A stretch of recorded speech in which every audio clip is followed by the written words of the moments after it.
विद्यापीठ commerce में एक बार फिर से आप लोग का बहुत बहुत स्वागत है। आज 30 मई 2020 की इस करेंट अफेयर्स की इस सीरीज़ में मैं सचिन गुप्ता आप लोग का बहुत बहुत स्वागत करता हूं। और आज की इस नए करेंट अफेयर्स सीरीज़ में सबसे पहला क्वेश्चन जो है वो है, किस कंपनी ने जल विद्युत परियोजनाओं को वित्त पोषण के लिए Narmada basin projects company limited के साथ एक समझौता ज्ञापन पर हस्ताक्षर किए हैं।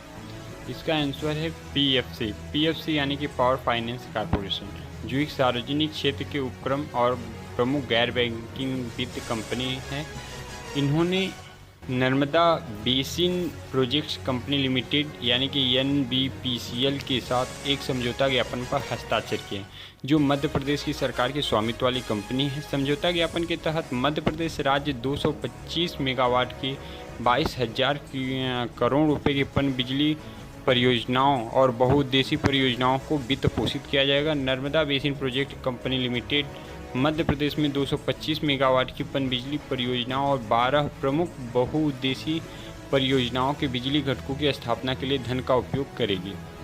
अगला देखते हैं क्वेश्चन, भारतीय वायुसेना के किस स्क्वाड्रन ने तेजस विमान को शामिल किया है। इसका आंसर है फ्लाइंग बुलेट। भारतीय वायुसेना IFAF ने 27 मई 2020 को वायुसेना स्टेशन सुलूर में तेजस MK-1 FOC विमान को हाल में पुनर्जीवित किए गए नंबर 18 स्क्वाड्रन, जो कि फ्लाइंग बुलेट के नाम से भी जाना जाता है, इन्होंने इसमें शामिल किया गया है। यह भारतीय वायुसेना की परिचालन क्षमता को बढ़ाने की दिशा में एक और महत्वपूर्ण कदम है। इस तरह की विमान को शामिल करने के बाद भारतीय वायुसेना का यह पहला स्क्वाड्रन है। यह देश की स्वदेशी लड़ाकू विमान कार्यक्रम में एक महत्वपूर्ण मील का पत्थर भी है और मेक इन इंडिया के पहल को भी बढ़ावा देने की दिशा में एक महत्वपूर्ण कदम है।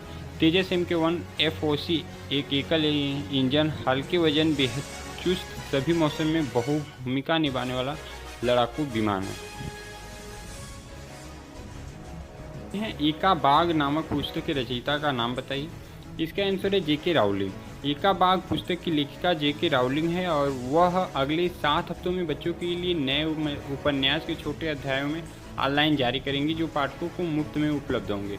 पुस्तक के पहले 2 अध्यायों को पढ़ने के लिए उपलब्ध कराया गया और वह क्रम से 2 या 3 अध्यायों का प्रकाशन करेंगी। पुस्तक को पारंपरिक प्रारूपों में प्रकाशित किया जाएगा और जिसमें स्कोलास्टिक द्वारा एक पुस्तक, ऑडियो बुक और ई-बुक शामिल है। अगला क्वेश्चन देखते हैं, किसने कोविड कथा का हिंदी संस्करण जारी किया है। इसका आंसर है NCSTC, राष्ट्रीय विज्ञान और प्रौद्योगिकी संचार परिषद। NCSTC विज्ञान और प्रौद्योगिकी विभाग DST ने डॉक्टर अनामिका रे मेमोरियल ट्रस्ट के सहयोग से कोविड-19 महामारी के बारे में जागरूकता फैलाने के लिए सभी A to Z महत्वपूर्ण जानकारी देने वाले लोकप्रिय मल्टीमीडिया गाइड का हिंदी संस्करण जारी किया है। इसका अंग्रेजी संस्करण पहले इस महीने की शुरुआत में जारी किया जा चुका था। कोविड कथा के हिंदी संस्करण को अतिरिक्त और संशोधित जानकारी के साथ लेकर जारी किया गया है। निम्न में से किस कंपनी ने RT लैंप आधारित कोविड-19 परीक्षण किट विकसित करने हेतु CSIR IIIM जम्मू के साथ एक समझौता किया है। इसका आंसर है Reliance. CSIR IIIM Jammu CSIR की एक संगठक प्रयोगशाला ने रिलायंस इंडस्ट्रीज लिमिटेड RIL के साथ साझेदारी की है, जिससे एक नए reverse transcripted loop mediated isothermal amplification आधारित कोविड-19 नैदानिक किट को विकसित किया जा सके और बढ़ावा दिया जा सके। कोविड-19 RTLA-MP जांच रोगियों के नाक गले के स्वाब के नमूने के साथ की जाने वाली न्यूक्लिक एसिड आधारित जांच है। यह तीव्र गति वाला करीबन 45 से 60 मिनट लागत प्रभावी और सटीक परीक्षण है। परीक्षण का अंत का पता लगाना एक साधारण रंगीन प्रक्रिया है जो पराबैंगनी प्रकाश में आसानी से दिखाई देता है और वर्तमान में इसे नियमित प्रकाश के पता लगाने में सक्षम करने के लिए संशोधन के तहत है।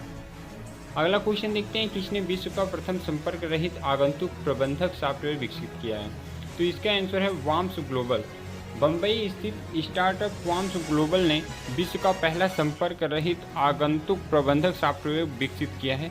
सॉफ्टवेयर का नाम वाम्स सेफगार्ड है, क्योंकि यह शरीर के तापमान को स्कैन करता है और व्यक्ति के मास्क पहनने पर भी चेहरे को पढ़ता है और सामाजिक दूरी की निगरानी करता है। चेहरे और हथेली की पहचान के लिए अंतःस्थापित ज्ञानेंद्रिय कार्यक्रम प्रबंधन, समय और उपस्थिति, अभिगम नियंत्रण, ठेकेदार, मॉड्यूलर और आगंतुक प्रबंधन जैसे अनुप्रयोगों के लिए 100% हैंड्स फ्री उपयोगकर्ता प्रमाणीकृत प्रदान करता है। अगला क्वेश्चन देखते हैं, अंतर्राष्ट्रीय एवरेस्ट दिवस किस तिथि को मनाया जाता है? तो इसका आंसर है 29 मई। अंतर्राष्ट्रीय एवरेस्ट दिवस 29 मई को मनाया जाता है। 1953 में 29 मई को नेपाल के तेंजिंग नार्गे और न्यूजीलैंड के एडमंड हिलेरी एवरेस्ट पर सफलतापूर्वक चढ़ाई करने वाले पहले व्यक्ति बने थे और इस दिवस को महत्वपूर्ण बनाने के लिए हर वर्ष 29 मई को एवरेस्ट दिवस मनाया जाता है। इस दिवस को मनाने की घोषणा नेपाल देश ने की थी। माउंटेन एवरेस्ट विश्व की सबसे ऊंची चोटी है और इसकी ऊंचाई करीबन 8,848 मीटर है। अगला क्वेश्चन देखते हैं, न्यू डेवलपमेंट बैंक के नवनियुक्त अध्यक्ष का नाम बताइए। इसका आंसर है मार्कोस प्राडो ट्राइजो। ब्राजील के श्री मार्कोस प्राडो ट्राइजो को नए विकास बैंक के विशेष बोर्ड ऑफ गवर्नेंस की बैठक में नए विकास बैंक के अध्यक्ष के रूप में चुना गया। बैठक 27 मई 2020 को वीडियो कॉन्फ्रेंसिंग के माध्यम से हुई थी और इसमें वित्त मंत्री निर्मला सीतारमण ने भी भाग लिया था। सू डेवलपमेंट बैंक की स्थापना 2014 में ब्रिक्स राष्ट्रों द्वारा शंघाई चीन में अपने मुख्यालय के साथ की गई थी। बैंक का उद्देश्य अपने सदस्य देशों के प्रतिस्पर्धात्मकता और विकास को बढ़ावा देना तथा आर्थिक विकास को समर्थन करना है। ज्ञान साझाकरण प्लेटफॉर्मों का निर्माण करना है। अगला क्वेश्चन और लास्ट क्वेश्चन है हमारे वीडियो का, निम्न में से सेना कमांडरों के सम्मेलन की अध्यक्षता किसके द्वारा की जाती है? ए है थल सेना, बी है नौसेना और सी है वायुसेना अध्यक्ष और डी है राष्ट्रपति। इसका आंसर है थल सेना अध्यक्ष। सेना कमांडरों का सम्मेलन पहले अप्रैल 2020 में होने वाला था, जिसे कोविड-19 की महामारी के कारण स्थगित कर दिया गया था। अब इसे 2 चरणों में आयोजित किया जाएगा। सम्मेलन का पहला चरण दक्षिण ब्लॉक में 27 मई 2020 से 29 मई 2020 तक होने वाला है। दूसरा चरण जून 2020 के अंतिम सप्ताह में होने वाला है। भारतीय सेना का उच्च स्तरीय नेतृत्व वर्तमान में परिदृश्य में उत्पन्न होने वाली चुनौतियों के विचार विमर्श करेगा और उभरती हुई सुरक्षा और प्रशासनिक चुनौतियों से संबंधित होगा, जिसके आधार पर भारतीय सेना के लिए भविष्य के पाठ्यक्रम को चार्ट बनाया जाएगा।